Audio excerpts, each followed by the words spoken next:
Boa noite, igreja. Oi, oi.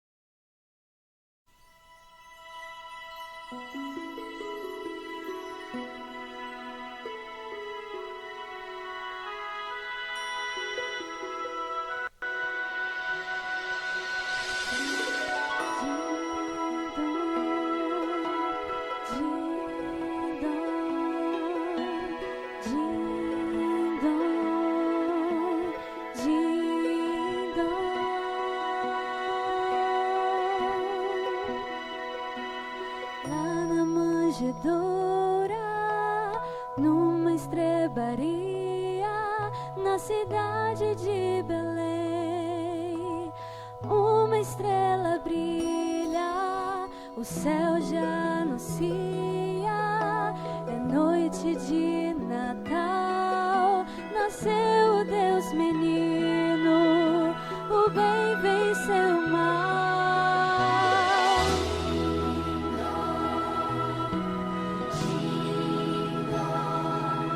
Os sinos tocam em Belém,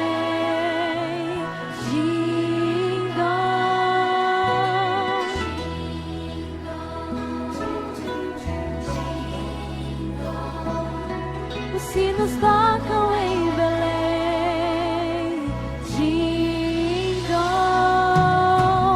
Junto a animais, o bebê Jesus se aquece. Maria e José, ao Deus Pai só agradecem pela vida de Jesus, o presente de amor, o Deus menino, o ser divino, o Salvador. Até o céu silencia, quero ouvir um bebê chorar. Reis, magos e pastores também vieram adorar. Anjos cantam em louvor, a terra se enche de esplendor. A profecia se cumpriu, o céu já se abriu ao pecador.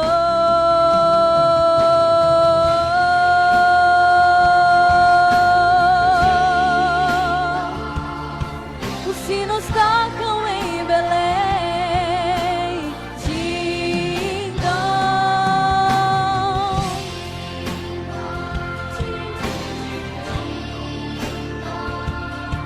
Os sinos tocam em Belém, ding-dong.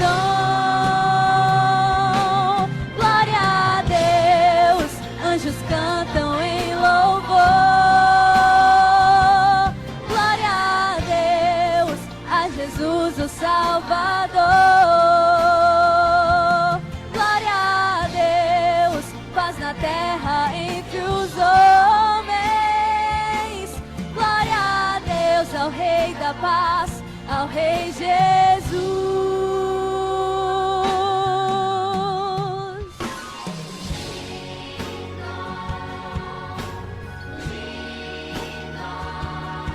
Os sinos tocam em Belém, ding-dong.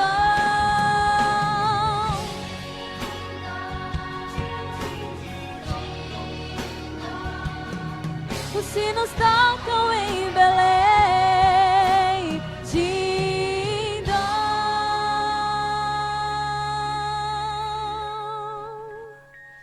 Amém.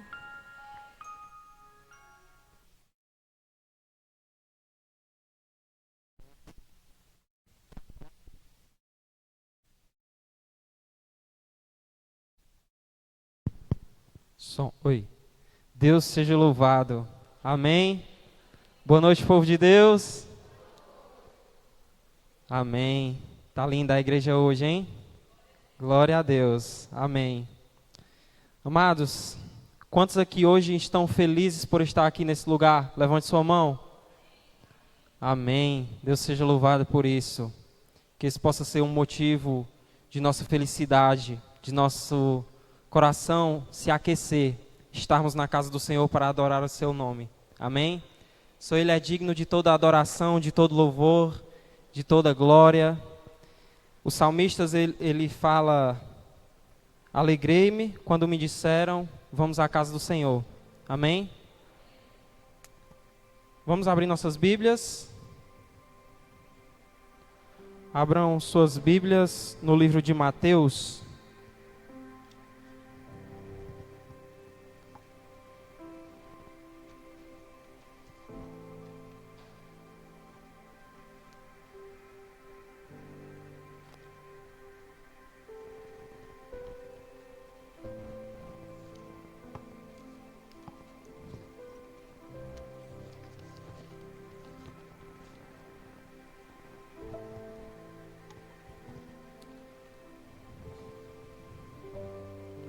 O Evangelho de Mateus, nós iremos ler o capítulo 2, do verso 1 em diante. Nesse momento eu queria que, assim como você esteja, feche seus olhos novamente, para a gente falarmos mais uma vez com o nosso Deus. Querido Jesus e amado Pai, muito obrigado, Senhor, por teus filhos ter conseguido chegar aqui até a tua santa casa, para adorar o teu santo nome, Pai.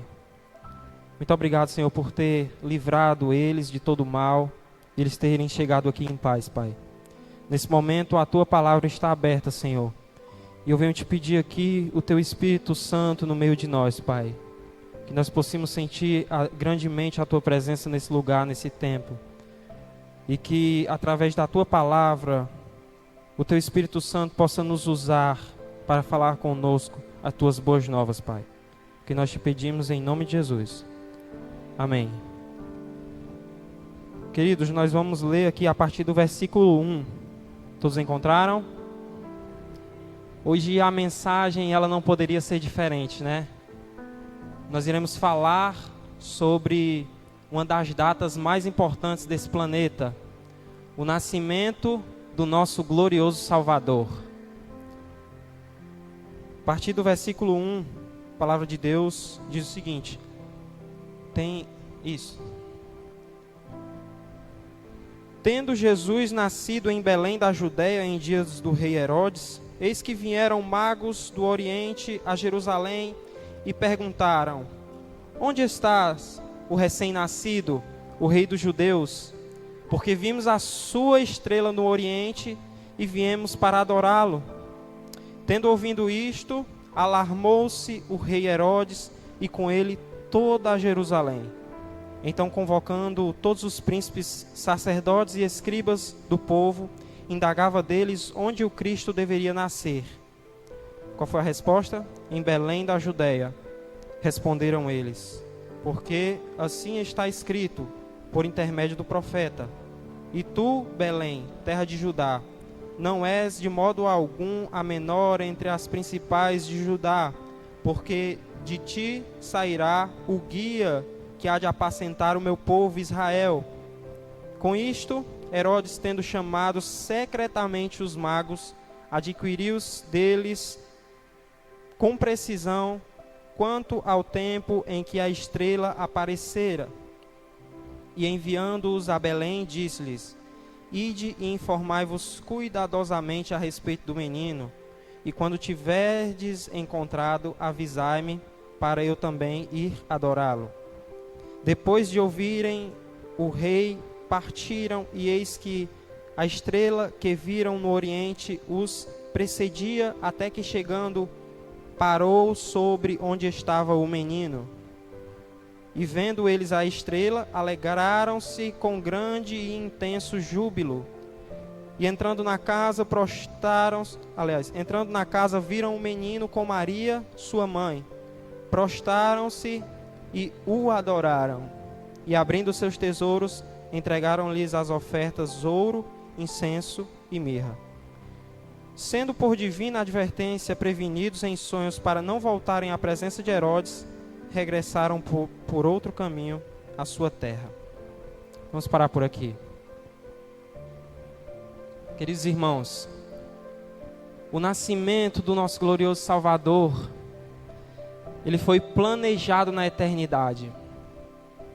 Antes mesmo que o mundo existisse, antes que os anjos ruflassem suas asas para rapidamente cumprirem as ordens das missões divinas, antes que o próprio homem fosse criado, isso já havia sido determinado nos refolhos da eternidade. O nascimento do nosso glorioso Salvador, ele foi profetizado no Antigo Testamento. Ou melhor, todo o Antigo Testamento apontava para ele, apontava para Jesus. Ele era o Cordeiro sacrificado na Páscoa, cujo seu sangue foi usado para passar no bater das portas, salvando os primogênitos de Israel da morte fatídica. Ele era a semente da mulher que haveria de esmagar a cabeça da serpente. Ele era representado ou simbolizado pelo templo, pela Arca da Aliança, pelas festas de Israel. Jesus, ele era representado pelo maná que caía do céu e pela água que brotava da rocha. Ele era a coluna de nuvem que guiava o povo durante o dia e a coluna de fogo que guiava o povo durante a noite. Jesus, ele era representado pelas festas de Israel e até mesmo pelo próprio sábado. Tudo apontava para o Messias que haveria de vir. E o nascimento de Jesus, ele foi planejado não somente no céu, na eternidade, mas ele também foi planejado aqui na terra. Deus preparou um povo chamado povo grego para dar ao mundo uma língua universal. Deus preparou um povo chamado povo romano para dar ao mundo, naquela época, uma lei universal.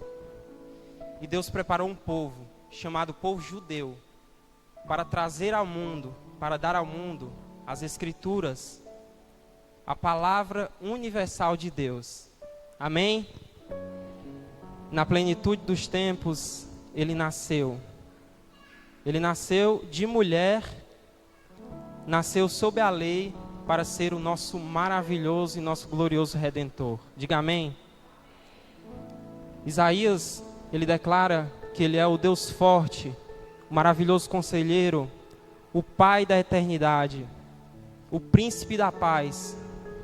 Ele é também o sol da justiça e a brilhante estrela da manhã.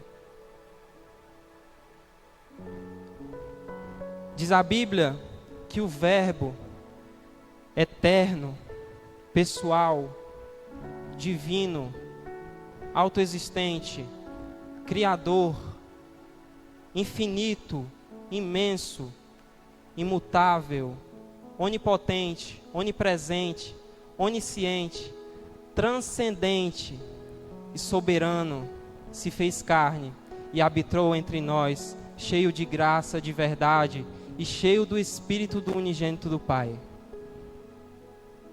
E é isso que o livro de Mateus, ele está nos relatando, o nascimento do nosso glorioso Salvador.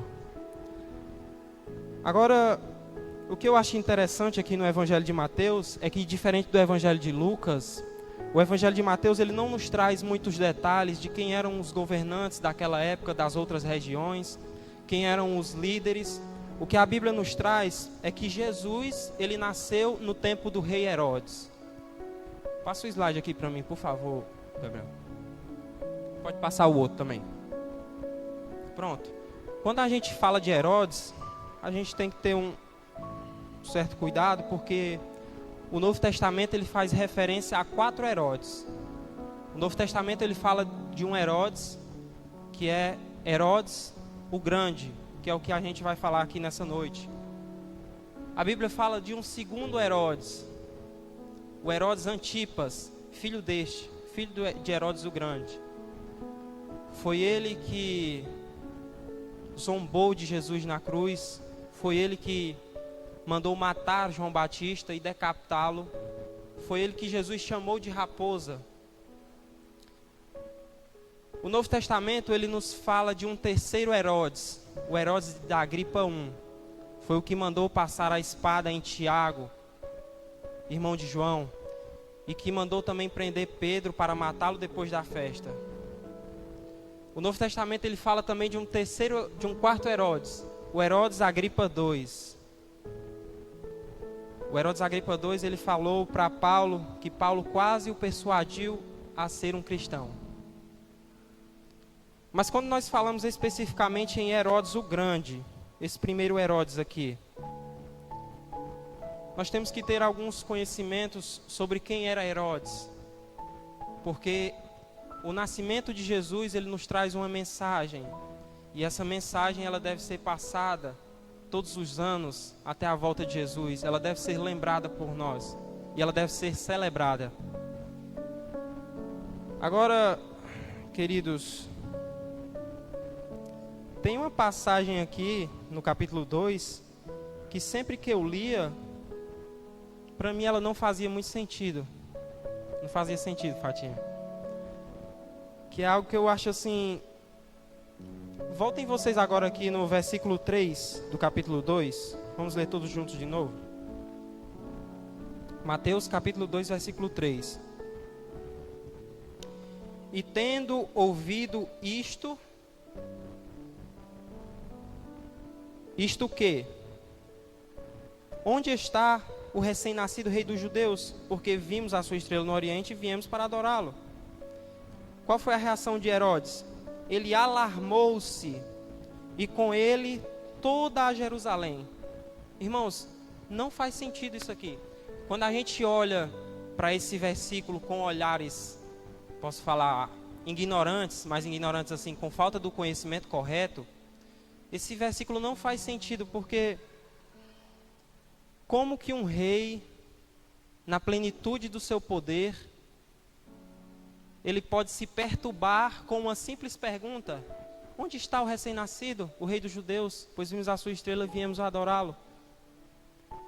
Por que a palavra de Deus ela relata que Herodes ele se perturbou, ele se alarmou ao receber essa pergunta? E por que a palavra de Deus ela nos fala que não só Herodes, mas com ele toda a Jerusalém ficou alarmada?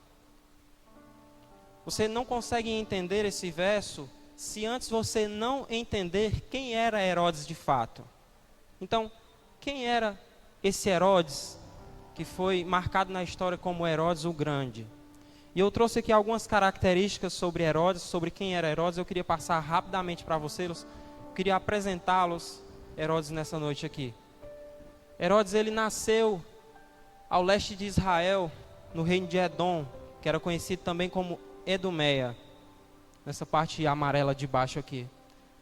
Herodes ele nasceu no ano 72 a.C. E ele era filho de Antípatro. E seu pai Antípatro ele era Idumeu, ou seja, ele era descendente de Esaú. E sua mãe se chamava Cipros. Ela era uma princesa árabe. Pode passar o próximo slide, por gentileza. Pronto. Agora tem duas características que eu queria destacar aqui sobre Herodes. E a primeira é que se Herodes ele vivesse nos dias de hoje, a gente poderia dizer que Herodes ele era um político, um governante empreendedor. Por que Herodes era empreendedor? Porque ele era famoso e conhecido, aliás, ele é famoso e conhecido na história também, por suas portentosas construções, por suas portentosas obras. E a primeira coisa que ele vai fazer quando ele assume o poder, ele vai pegar o templo de Jerusalém, o novo templo já erigido por Zorobabel, e ele vai embelezá-lo, ele vai alargá-lo, ele vai ampliá-lo, enriquecê-lo, ele vai transformar esse templo erigido por Zorobabel em um dos templos religiosos mais belos da história da humanidade. Tinha mais de 10.000 homens trabalhando continuamente nessa obra. Pode passar o próximo. Foi uma obra que durou 46 anos para ser concluída. Ou seja, Herodes ele não viu nem o final dessa obra, né? Ele deu o início e depois de sua morte, depois de 46 anos, ela foi finalizada. Então você imagina uma obra com 10.000 homens trabalhando continuamente durante 46 anos, o tamanho desse templo, o tamanho da glória que havia nesse templo. Pode passar no próximo. Herodes, ele construiu o grande porto de Cesareia, abrindo o comércio de Israel para o mundo, melhorando a economia de Israel daquela época, facilitando também as viagens missionárias. E Herodes também, ele foi conhecido porque ele construiu grandes fortalezas. Pode passar o próximo slide. Herodes, ele construiu a fortaleza de Massada. Foi a fortaleza que acolheu 3.000 judeus quando o general Tito tomou a cidade e ela foi destruída no ano de 70. O rei Herodes, ele construiu também a fortaleza de Herodion, que tem esse nome já em homenagem a ele, Herodion. E alguns teólogos e pesquisadores acreditam que essa fortaleza de Herodion, Herodes, ele construiu com o pensamento de ser um refúgio em sua aposentadoria. E por último, Herodes, ele construiu também a fortaleza de Antônia, que foi a fortaleza onde Jesus foi crucificado, aonde lá fica também o famoso Muro das Lamentações. Herodes, ele foi um grande construtor. Ele fez grandes obras, portentosas obras. Porém, Herodes, ele tinha uma segunda característica, que eu acredito que é a característica que vai nos fazer entender aqui o versículo 3 do capítulo 2 de Mateus. Eu quero falar aqui algumas outras características de Herodes. Pode passar. Herodes, ele se casou nada mais, nada menos do que 10 vezes. 10 vezes ele se casou. E quando ele assume o poder, logo que ele assume o poder, ele destrona e mata todos os antecessores do seu governo. Que eram quem? A família Macabeia. Eu acredito que aqui aqueles que estudam um pouco devem se lembrar da Guerra dos Macabeus. Herodes também, ele mandou matar de uma só vez 300 elementos da corte do seu governo. Ele queria mostrar poder, queria mostrar autoridade, queria mostrar que era ele que mandava. Ele queria que o povo, que Israel tivesse medo, que Israel tremesse com ele. E dentre as suas 10 esposas, Herodes, ele tinha a sua esposa, na qual ele dizia que era sua preferida, que era Mariana ou Mariamne. E Herodes, ele também mandou matar todos os membros da família da sua mulher, que era entre as 10 Mariana. E um tempo depois, ele ficou com medo de Mariana se vingar dele, né? A história, ela é um pouco mais complexa, mas eu tenho que simplificar para a gente não se estender muito. E ele manda matar, ele mata Mariane. A esposa que ele dizia que era sua preferida, ele manda matar. Então, com isso, ele causou grande ira, grande fúria a Roma. Então, ele, para frear um pouco essa imagem que estava dele na época, ele enviou 2 de seus filhos com Mariane para estudar em Roma, Aristóvão e Alexandre. Sua irmã chegou nele e disse o seguinte: quando seus filhos crescerem, eles vão ter maturidade suficiente e eles vão ocupar o seu lugar, ocupar o seu trono. Irmãos, Herodes não teve dúvida. Ele mandou estrangular os seus 2 filhos. Ele mandou estrangular os seus 2 filhos. Eu acredito que também ele teve um pouco de receio dos filhos querer se vingar do pai maravilhoso que ele devia ser, né? E essa atitude de Herodes fez com que o imperador romano dissesse o seguinte a ele. Pode passar o próximo slide, por gentileza. Otávio Augusto. Olha o que ele falou acerca de Herodes. É melhor ser um porco que pertencer a Herodes. É melhor ser um porco do que ser filho de Herodes. Então, quando nós olhamos um pouco a história e nós entendemos quem de fato era Herodes,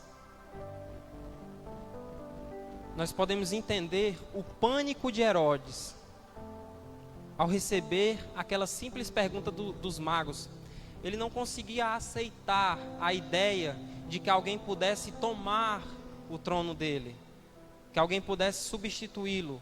Ele não conseguia aceitar essa ideia de forma alguma. Ele tinha uma forma de obsessão pelo poder, e uma grande obsessão pelo poder. Agora, deixa eu só... Passa o próximo slide para mim, por gentileza. Pronto. O versículo 3, ele vai nos trazer aqui o pânico de Herodes, que a gente já leu, né? Agora eu queria que vocês lessem aqui comigo também, agora o versículo 4. Na verdade é do 4 ao 6, mas nós vamos ler só o 4, para nós entendermos a curiosidade de Herodes. Versículo 4 diz: então, convocando todos os principais sacerdotes e escribas do povo, ele indagava deles onde o Cristo deveria nascer.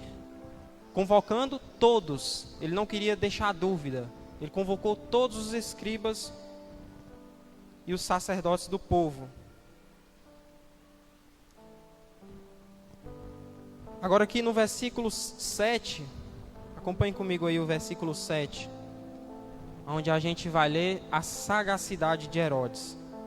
Com isto, Herodes, chamando secretamente os magos, veja só, secretamente, nada visível, nada embaixo dos holofotes, nada que fosse algo que se expandisse, mas secretamente. E ele os inquiriu, e ele inquiriu deles com precisão há quanto tempo a estrela aparecera. Veja, Herodes ele estava tentando calcular, tentando saber qual era a idade de Jesus, porque ele queria saber, porque nós sabemos, nós conhecemos a história, e nós sabemos qual que era os seus planos com Jesus. E aqui nós vemos a sua sutileza. No versículo 8, Herodes disse, enviando-os a Belém, disse-lhes, ele disse o seguinte aos magos: ide e informai-vos cuidadosamente a respeito do menino, e quando o estiverdes encontrado, avisai-me, para eu também ir adorá-lo. Hipócrita, mentiroso, falso. Nós sabemos que Herodes ele não queria de forma nenhuma adorar a Jesus, ele queria matá-lo.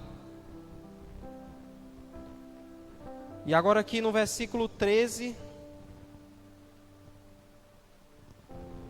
deixa eu ver, no final do versículo 13, nós vemos mais uma vez a crueldade de Herodes. Só no finalzinho aqui do versículo 13, ó. Porque Herodes há de procurar o menino para o matar. Herodes queria matar a Jesus. E por último, a gente vê aqui a fúria de Herodes no versículo 16. Acompanhe agora aqui no versículo 16. Vendo-se iludido pelos magos, enfureceu-se grandemente. Irmãos, se esse homem, sem estar enfurecido grandemente, já faziam as coisas a qual eu relatei aqui, agora você imagina ele enfurecido grandemente. Eu até brinquei com a Raíssa lá no escritório, falando sobre isso, né? Eu falei, eu acho que os demônios olhavam assim para Herodes e diziam, rapaz, esse bicho é doido mesmo. Porque, irmãos, Herodes, ele era... Não precisa nem dizer, né? A própria história já nos mostra quem era Herodes. Então ele enfureceu-se grandemente, aqui de acordo com o versículo 16. E o que foi que ele mandou?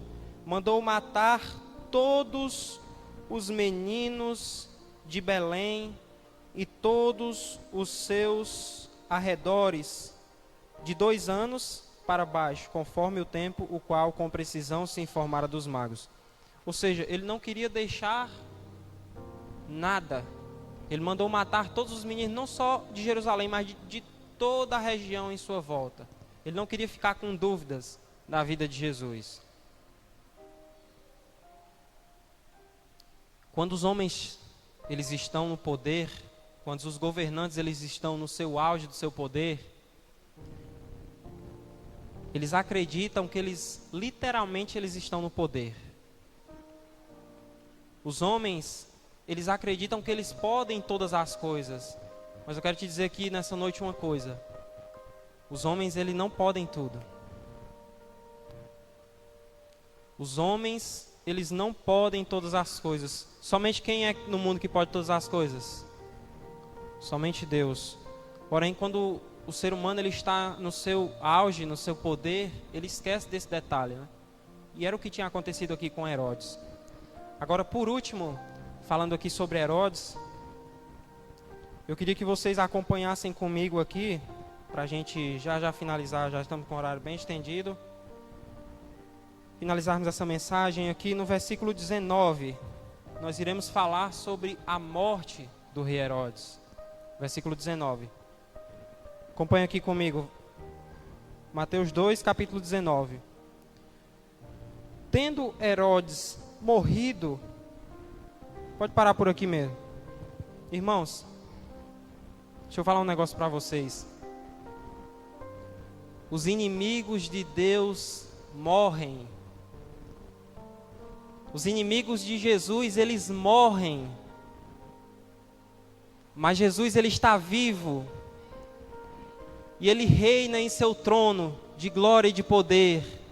E muito em breve ele vai voltar, cheio de glória, cheio de graça. E nós o veremos nas nuvens do céu. Muitas vezes o nome de Jesus, ele é blasfemado.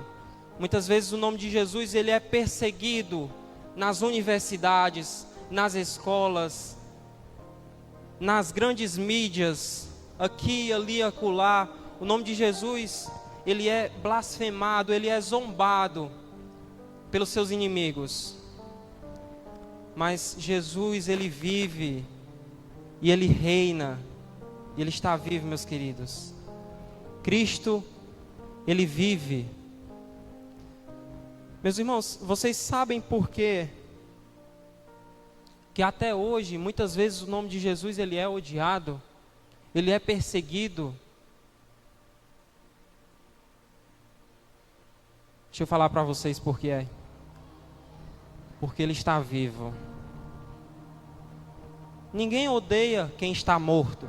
Eu pergunto a vocês, quem é hoje que odeia os faraós do Egito? Quem é hoje que odeia Alexandre o Grande? Quem é hoje que odeia Nabucodonosor da Babilônia? Sabe por que eles não são odiados? Porque eles estão mortos. Mas Cristo, ele está vivo. Cristo, ele vive e ele reina. E a minha oração aqui nessa noite, meus amados, é para que Cristo, ele não esteja vivo não somente no céu, em seu trono, intercedendo por nós, mas minha oração nessa noite é que ele esteja vivo no coração de cada um que compareceu aqui nessa noite. Que as pessoas do mundo lá fora, elas possam olhar para você e elas possam enxergar que Cristo vive em você, que Cristo vive em mim. Você possa declarar com seu coração: Cristo vive, e Cristo, ele vive em mim para hoje e sempre. É muito triste, meus queridos, quando o mundo ele rejeita uma das melhores notícias que eles poderiam receber. Hoje vos nasceu o Salvador. E que Jesus ele possa nascer em mim e você todos os dias. Quando nós acordarmos, quando nós nos levantarmos, que nós possamos nos lembrar que se hoje nós vivemos, que se hoje nós respiramos, que se hoje nós temos o fôlego de vida, se hoje nós conseguimos chegar aqui hoje nessa igreja para louvar o nome do Senhor, é porque Ele vive e é porque Ele morreu por cada um de nós na cruz do Calvário. Muito em breve nós teremos a comemoração da Páscoa, onde nós falaremos sobre a crucificação de Jesus. E deve ser um motivo de louvor e de engrandecimento a Deus por conta disso. Que você possa jamais se cansar dessa mensagem. que ela possa estar sempre viva e ardente no seu coração, porque nos nasceu o Salvador e muito em breve Ele irá retornar para nos buscar. E todos aqueles que zombaram dele, todos aqueles que o perseguiram, todos aqueles que o mataram. O livro de Salmos, capítulo 1, no finalzinho, ele fala que os ímpios, eles não hão de prevalecer no juízo final. Eles serão como a moinha, que o vento logo a dispersa e a destrói em vários pedaços. Que você possa ter essa certeza no seu coração. Louvado seja o nome do Senhor. Amém. Nesse momento eu queria convidar a Nájila para encerrar com um louvor.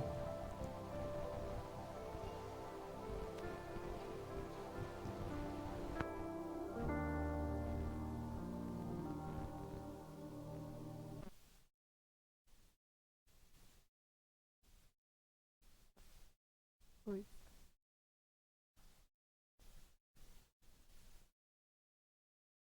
Oi, som. Oi, som.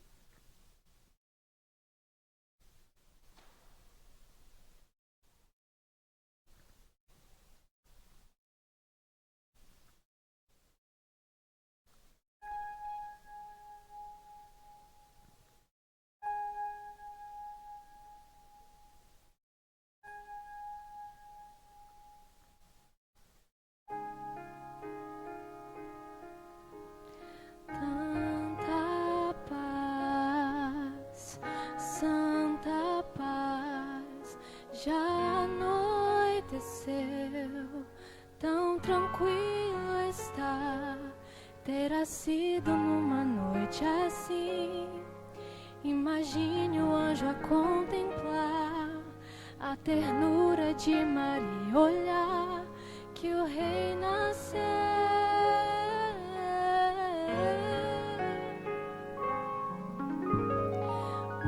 De nós, menino Deus nasceu, Deus se fez de nós, que amor grandioso,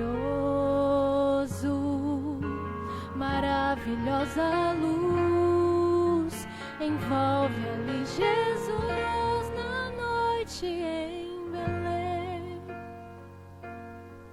Homem Deus se fez de nós, Cristo Rei nasceu, Deus se fez de nós naquela noite. Deus se fez de nós, de nós. É noite de Natal,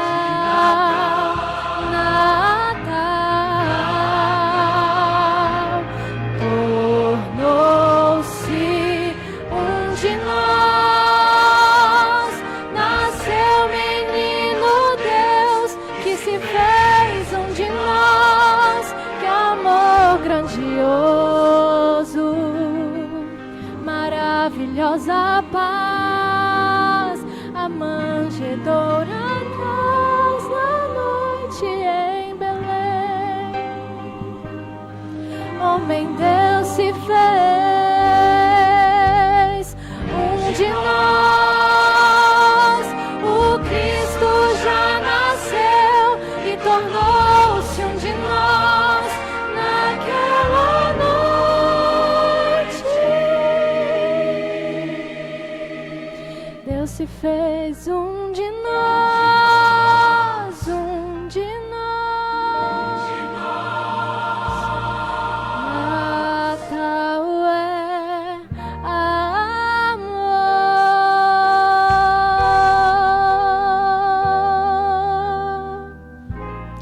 Deus se fez de nós.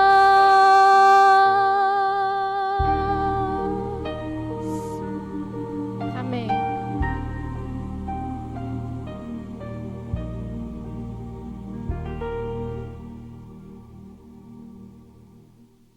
Som. Irmãos, vocês sabem por que essa igreja, ela todos os anos, ela comemora o nascimento de Jesus? Porque não se comemora o nascimento de quem está morto, mas de quem está vivo. E você possa ter essa certeza no coração. Feche seus olhos para a gente orar. Querido Jesus e amado Pai, louvado e engrandecido seja o Teu nome de eternidade em eternidade, Pai. Senhor, Tu és o Deus que nós não conseguimos entender a magnitude do Teu poder, Pai.